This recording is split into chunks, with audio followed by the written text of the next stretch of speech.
All right, let's get right into it. Every single coach, every athlete has had one of these days. You know the ones. It's a day that just makes zero sense, where everything feels completely off, and for the life of you, you just can't figure out why. So picture this. You're watching your team, and it's almost like they're trying to run through water. The whole session just looks terrible. Every movement is slow and labored. The sprint efforts, they look like they're being run at half speed. The quality has just, well, it's completely fallen off a cliff. But here's the part that'll drive you crazy. All your readiness screens, the daily checks you do, they all came back totally normal. Jump tests look fine. Nobody's complaining about being sore. So what on earth is the real culprit here?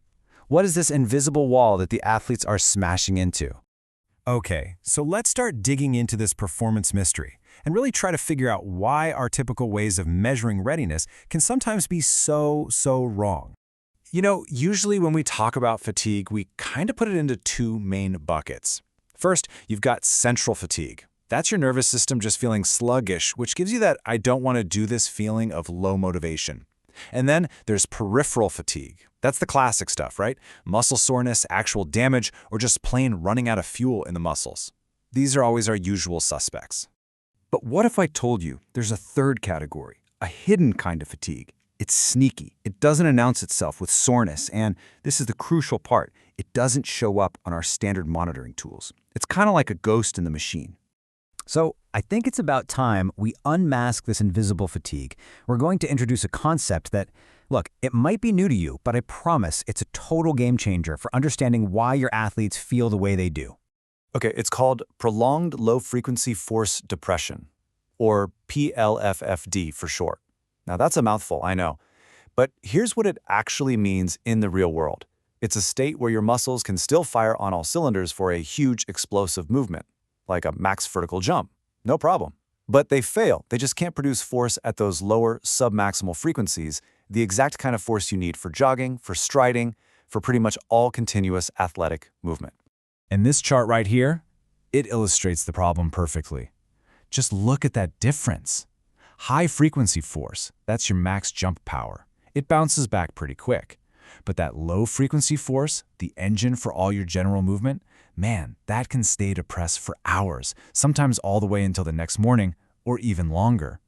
Your muscle isn't really weak in the way we usually think. It's just broken in the gears you need to use most often. So what's actually going on here at like a microscopic level? Let's pop the hood and go inside the muscle's engine to really get to the root of the problem. And it all comes down to a breakdown in the calcium process. Yep, the entire mechanism, this whole invisible fatigue thing, it's about one thing and one thing only: the failure of calcium to be released properly inside the muscle cell. You got to remember, every single muscle contraction, big or small, starts with calcium. If that system gets compromised, performance just collapses. So it turns out there are three things that basically gang up to break this calcium system. Think of it like this. First, you get ROST. The oxidative stress from hard exercise literally rusts the channels that let calcium out, making them harder to open. Second, the system gets clogged. A buildup of something called inorganic phosphate clogs up the works by basically grabbing onto the calcium. And third, the whole system runs empty. When you burn through your local glycogen stores, the pumps that are supposed to recycle the calcium just run out of fuel. Rust, clog, and empty. A perfect storm. And that combination of factors, this rust, clog, and empty situation, that is precisely why your standard readiness tests totally fail to catch this thing. Let's dig into why. This right here is the absolute key insight. Your counter-movement jump, your CMJ, it's a short, explosive, all-out effort, right? It's testing your high-frequency capacity.